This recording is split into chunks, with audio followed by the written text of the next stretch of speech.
Por eso Juan el Bautista se presenta como el amigo del novio, como el padrino del novio. O sea, todo ese elemento está ahí.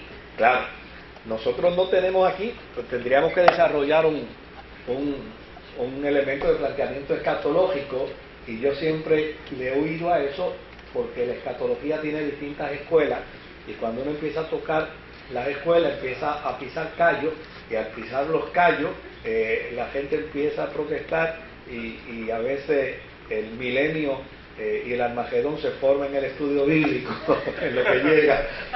¿Cómo cuántas escuelas hay? Aproximadamente. Como cuatro escuelas, pero algunas de ellas se subdividen y forman otras más. Por ejemplo, dentro de la escuela dispensacionalista empiezan a aparecer unas subescuelas ahí, unos que creen que la iglesia pasa por la gran tribulación, otros que dicen que no pasa por la gran tribulación, otros que dicen que va a pasar en un término medio por la... Y eso fue un revolú, que eso no se sabe ni la hora que es, ¿verdad? Pero lo que es importante dentro de todo este proceso es que nosotros veamos que estas profecías de Isaías no tuvieron cumplimiento inmediato, tuvieron cumplimientos parciales. Lo que profetizó del Mesías se cumplió. Lo que profetizó de que otros pueblos gentiles disfrutarían de sus vacas, de sus ovejas y de sus bienes, se cumplió. Y lo profetizaron 600, 800 años antes. Ahora, la pregunta es, si todo eso se cumplió, ¿qué puede impedir que se cumpla lo que falta? ¿Ah? ¿Qué puede obstaculizar ese cumplimiento? Desde luego, todas las escuelas escatológicas pueden tener distintas vertientes, a excepción de una, ¿verdad? Que por unas razones muy particulares afirma que ya Jesús vino. Pero eso es harina de otro costal. Pero la inmensa mayoría de las escuelas escatológicas, como la inmensa mayoría de la cristiandad, incluyendo la Iglesia Católica, creen que Jesucristo volverá.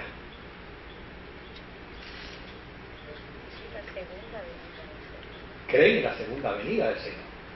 Por lo tanto, la afirmación que hacen todos estos escatólogos con respecto a estos capítulos, y a los de Malaquías, y a los de Zacarías, y a los de Jeremías, es que llana y sencillamente, cuando el pueblo de Israel llega allí, lo que encuentra es destrozo.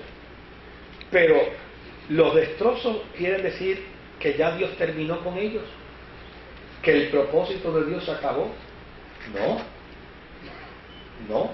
Entonces se le dice a esa Sión que está en ruinas, a esa Sión que está angustiada, a esa Sión que está en desgracia, se les dice, mira, regocíjate y canta. ¿Por qué? Porque ustedes como nación no van a quedar desamparados. Mire, una de las cosas más contundentes que yo veo dentro del campo apocalíptico es que Israel ha estado cerca de desaparecer en infinidad de ocasiones. La nación de Israel se ha visto diezmada. Bueno, Israel vivió un tiempo hasta la década del 40. Vivió un tiempo donde básicamente lo único que había allí era unas 600, 800 personas. No había nada más. Y entonces ellos le dicen a los ingleses, mira, queremos adquirir un poquito de tierra. Y los ingleses dicen, bueno, te la vendemos. Y le vendieron un poquito de tierra, y otro poquito de tierra, y otro poquito de tierra, hasta que finalmente todos los Emiratos Árabes dijeron, no, si tú le sigues vendiendo tierra a Israel, nosotros nos levantamos aquí porque estas tierras ya son nuestras. Entonces Inglaterra le dice, ya no le puedo vender más, no le puedo vender más. Y ellos finalmente dicen, bueno, esas tierras son nuestras, eran de nuestros padres. Que ustedes la hayan poseído y después se la hayan dado a estos pueblos es otra cosa, pero las tierras son nuestras. Y si ustedes no nos las venden, nosotros las vamos a coger, son nuestras. Oiga, y en el 1948 un puñado de hombres se declara nación. Y en el 1967, oiga, 14 años después, ya tenía prácticamente todas sus tierras. Y lo que les queda no lo han adquirido, ya sencillamente porque sus aliados le dicen, mira, el problema es que si te metes, nos vas a crear una guerra enormísima y como consecuencia de esa guerra nosotros nos vamos a ver involucrados y esto va a ser la tercera guerra mundial. Espera ahí, vamos a ver cómo esto se puede lograr, cómo se puede conseguir. Y desde luego, todos los planteamientos proféticos apuntan y señalan de que antes, Malaquías dice que antes de que haya paz sobre la tierra, vendrá que vendrá esa conflagración. O sea, cuando uno mira y ve las cosas de un lado y de otro, dice, espérate, pero o sea, esto tiene que suceder.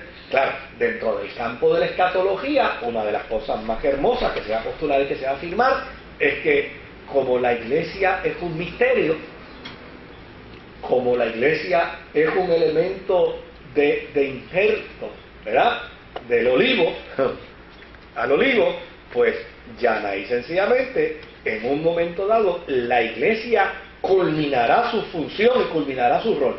Y ante ello entonces vienen unos escatólogos, unos apocalípticos, y ¿qué afirman y qué postulan?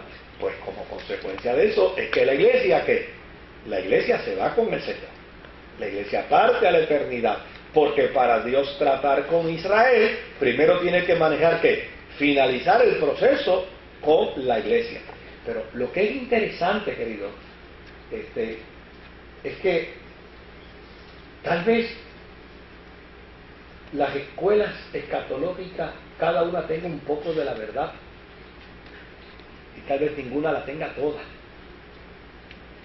Pero lo que es interesante es que si se suman todas las verdades, probablemente encontremos la verdad. ¿Por qué? Porque algún día, el mundo disfrutará de paz. Porque el reino de Dios es un reino de ¿qué? Es un reino de paz, y es un reino de justicia. Y desde luego, Jesús vino a imponer su reino, y el reino está entre nosotros.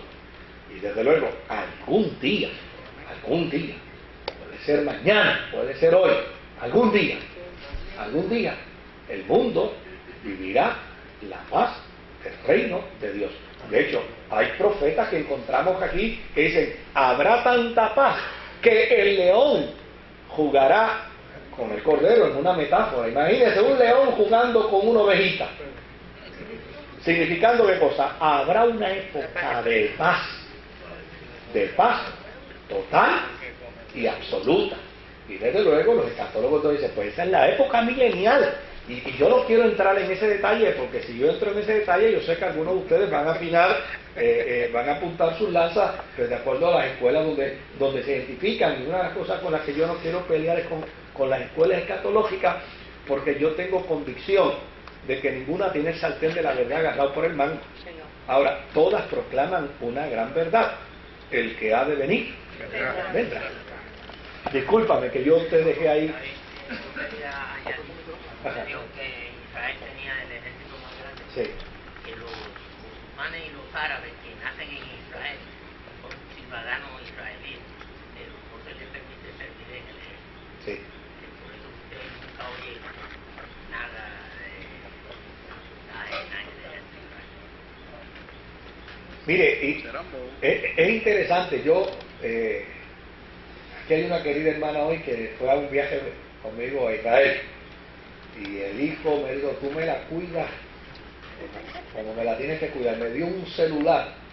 Claro, ahora son pequeñitos, ¿verdad? Pero en aquella ocasión me dio un aparato así. Pero este celular es de satélite. Y en cualquier parte que tú vayas en este viaje, que íbamos a ir a 3 países, tú me puedes llamar y yo quiero que tú me digas cómo está ella y me informe. Bueno, pues yo me eché aquel monstruo de celular en mi maletín para corresponder a... Mire, y llamamos desde España y hablamos con él desde España. Llamamos de Jordania y hablamos con él de Jordania. Llamamos desde Egipto y hablamos con él en Egipto. Salimos y entramos a Israel y yo no pude hacer una sola llamada. No pude hacer. Entonces, claro, el guía turístico que nos acompañaba había sido capitán del ejército y le digo, oye chico, ven acá, ¿qué problema yo tengo? Me dice, yo te voy a enseñar algo más interesante todavía.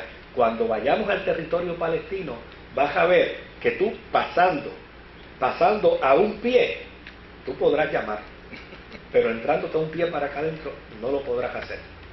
Le digo, joven, me dice, nosotros tenemos una capa de protección sobre nuestro territorio, donde no entra una llamada que nosotros no querramos y no sale una llamada que nosotros no querramos. Y en efecto, así era. Cuando fuimos a ver el Muro de las Lamentaciones, yo me pasaba al lado de los palestinos y de allí yo llamaba, pero al lado de acá, no. Entonces, cuando uno ve todo ese elemento, pues mira, uno dice, Israel ha tenido, para desaparecer, ¿qué país del mundo le han matado 6 millones de personas? ¿A qué país del mundo? A Rusia y a los eslavos le mataron 20 millones en Bueno, la Segunda Guerra Mundial. en la segunda... La gente como que se olvida de eso, Sí. pero fueron más los que mataron de eslavos que los judíos. Sí. No quiere decir que los judíos fueron el target, pero los Sí. eslavos también eran cerdos considerados por los nazis. Sí, pero cuando tú comparas en términos poblacionales, cuando tú comparas en proporción, la proporción era mayor en términos de los judíos. En España también. Entonces los judíos habían cogido parte del poder de Alemania en términos de cuando llegó Hitler, y entonces una de las cosas que hizo fue apuntar porque esta gente está aquí. Pero era poder económico, no era poder político. Estaban infiltrándose Sí. en el poder. Era poder económico porque, mira, cuando uno va a los países, cuando uno va a los países europeos y trabaja con la historia, ¿verdad?, antigua, una de las cosas que uno le puede preguntar en cualquier país europeo es, ¿dónde estaban aquí los judíos? Dice, los judíos fuera de la ciudad. Y no lo dejaban. Fuera de la ciudad. Sí, eso sí. Ok, está bien, fuera de la ciudad. ¿Y cómo vivían fuera de la ciudad? Muy bien. También vivían, que no los queríamos dentro de la ciudad, pero cuando la ciudad tenía problemas, iba donde ellos a pedir. Cuando Hitler tomó Alemania tenía 48 millones, eso es datos históricos. Alemania tenía 48 millones de habitantes. Sí. De esa población, menos de 1% eran judíos. Pero ese menos de 1% se había ganado una tercera parte de todos los premios Nobel en Alemania. Eso es lo que la gente dice, que el judío domina. ¿Cómo? Si usted me dice a mí que medio por ciento de 48 millones domina, entonces se lo merece que lo domine. Es cierto. Una de las cosas es que Es interesante, ¿verdad? cuatro personas han sido judías, ¿no? O por lo menos así, son grandes personas en el mundo.